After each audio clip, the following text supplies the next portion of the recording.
In today's video, I want to talk about a tool or mental model of sorts that I think can benefit all retirees. It may just give you a different, more beneficial way to reframe some of the decisions you have ahead.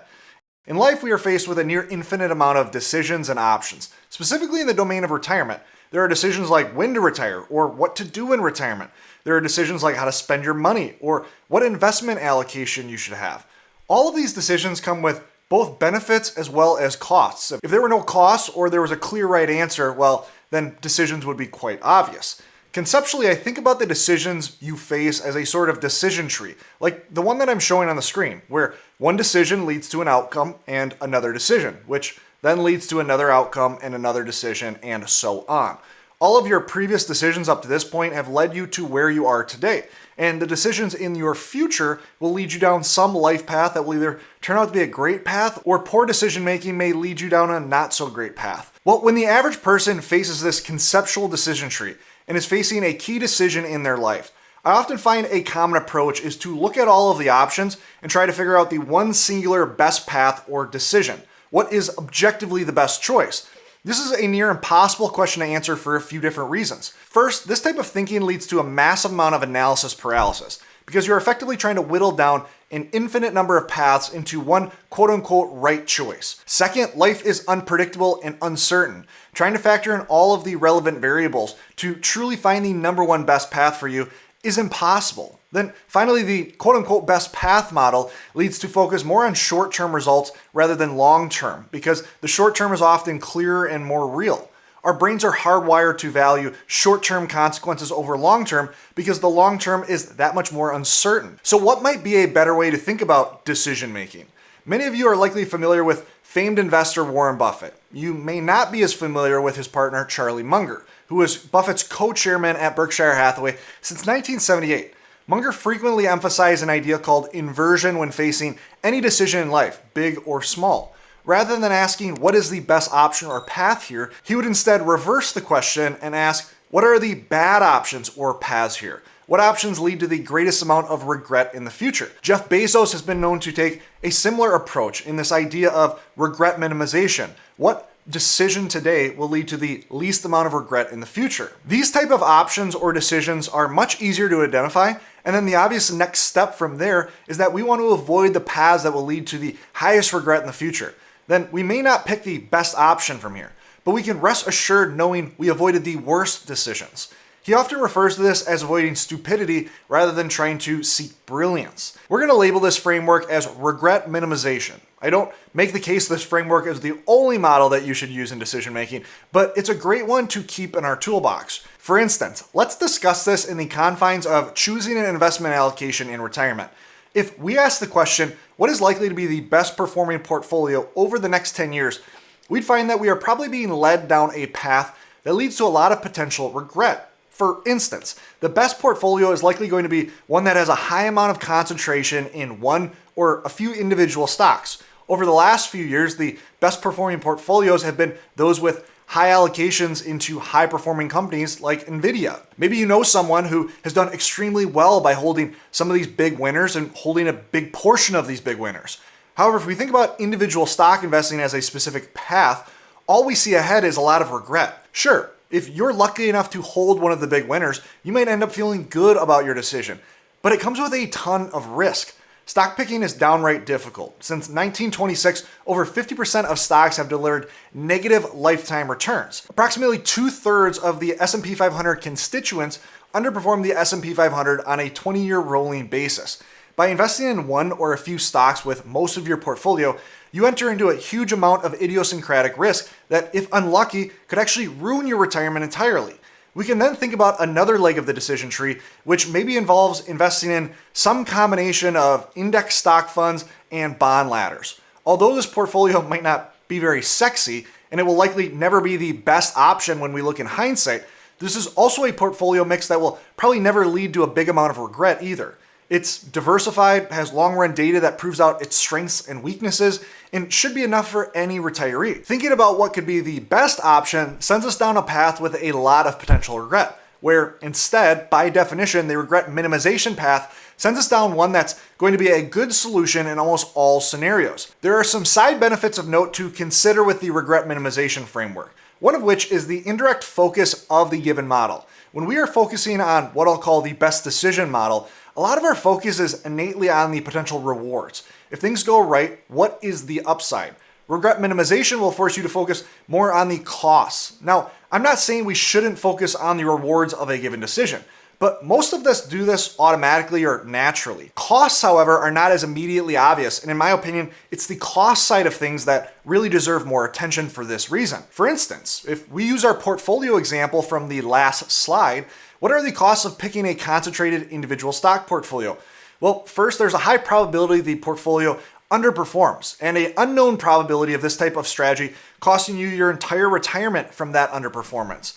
Even if you are lucky enough to pick a few winners, single stock investing is quite volatile. You might ride a winner up to higher and higher net worth levels, only to hit a bad stretch where the stock drops 50%. Now you have to deal with that gut-wrenching volatility that comes with concentrated stock investing. Even if you end up objectively winning from a numbers standpoint, you may still end up losing with all of the focus and peace of mind that decision costs you. But this framework can be used much more widely than the point we've discussed. Consider a complex decision like when you should retire. Let's say hypothetically we are talking about someone who has enough to retire, but their plan isn't bulletproof. If they happen to have some bad luck with their retirement timing, they might find that down the road they have to cut back their spending slightly in retirement. So this person is faced with two decisions: retire now or retire some amount of time in the future. Now, the only way we will know which option is truly best would be to know what the future holds. We would need a crystal ball. Say their portfolio is going to grow by 10% a year over the next few years. Now, given this, the obvious answer would be to retire right now. They have enough, they just have some tail end risk in their plan if things don't go exactly the way they want. But it's obviously impossible to know what's best here because we don't have a crystal ball. So most people in this situation find themselves in a state of analysis paralysis, trying to squeeze some certainty out of an uncertain situation. Instead, consider the decision tree of options we showed before. Each choice this person makes leads to some other choice or outcome down the road. Thinking through these outcomes deeply, which path are you more likely to regret more given realistic costs? Now, there's no right answer here. It all depends on the person and how they view regret. For instance, if this person retires now, they are guaranteed to capture at least one thing: their time and control over their schedule. If you're someone who absolutely hates their job and feels trapped because time's slipping through your fingers, you're going to put a lot less regret weight on an option like retiring immediately. If you're someone that can still be really happy and fulfilled in retirement, even if you have to tighten the spending belt at times, then again, this is going to cater towards a retire right now decision. On the flip side, if you're someone who likes their job enough, values peace of mind greatly, and feels they need to spend a specific amount at minimum in retirement, then you may find a lot more potential regret if you retire right now. Instead, you might find that it's best to delay retirement and instead reassess every 6 months. But the regret minimization framework forces us to consider different variables than just the best decision framework. A side benefit of this model is it forces you to think longer term about the options and ultimate paths that each decision today will lead to. For instance, let's say we are considering retiring right now. Let's compare this option to the alternative of instead retiring in 2 years. What scenarios could play out that lead to regret? Again, this is going to force you to think through the chain reaction of decisions. Let's just think about the context of portfolio performance for now. Say over the next 2 years that your portfolio has done well. Well, that's pretty easy. There's no regret here, and retiring early led to a great outcome. Say your portfolio is $1.5 million and you contribute about $25,000 per year to your portfolio. What if your portfolio is basically flat over the next 2 years? Keep working and maybe you have $50,000 more in your portfolio due to contributions. Retire now, however, and maybe you have $100,000 to $150,000 less due to withdrawals. Now, sure, we'd prefer to have a bit more in our portfolio, but it'd be hard to say there's just a ton of regret in a flat market. Then most of the potential regret comes in a poor market performance. Say the bottom of the economy falls out and the US is in a recession. A bad market can mean small cuts in spending and tapering back a bit. No doubt you would have some bad feelings in this scenario, but would it be a big regret? At first, it might seem so, but think about the other option of working 2 more years. You still experience that recession. Your portfolio is still down, just probably not quite as much. It's unlikely you feel ready to retire at this point and may even extend your working career even further because who wants to retire in the middle of a recession? So it would appear that there's just bad outcomes in both of these scenarios. Where would you have the most amount of regret?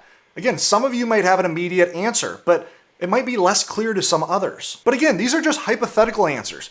If you would have regret in everything but a really strong market, then yeah, it's probably a pretty clear decision to continue to work given this hypothetical scenario.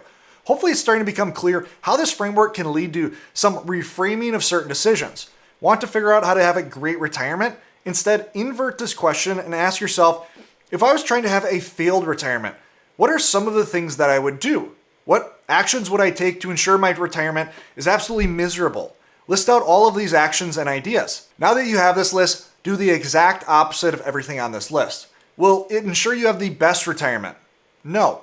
Will it ensure you have a good retirement? Yes, at a minimum. To wrap up this regret minimization thinking, I also think it's helpful to look at those ahead of us in age, those closer to the end, and see what they regret most. Bronnie Ware, an Australian palliative care nurse, wrote a book on the exact topic after seeing common threads through her patients as they were near the end of their life.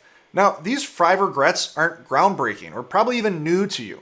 Most of us have seen a similar list in something we've read or watched before. But it's important as a reminder to remember what ultimately ends up being most important to us at the end of life. Part of my goal with sharing this regret minimization framework is to help you step out of just the money context and view decisions you are making with your money within the context of your life as a whole. There's a tangential idea here on the difference between resume virtues and eulogy virtues. Because we live in a competitive, consumerist-focused society, it's easy to get caught up in improving areas of your life that might show up on a resume. For instance, maybe you worked extra hard and worked long hours to accomplish some big project at work. You were someone who never called in sick and was always super dependable at work.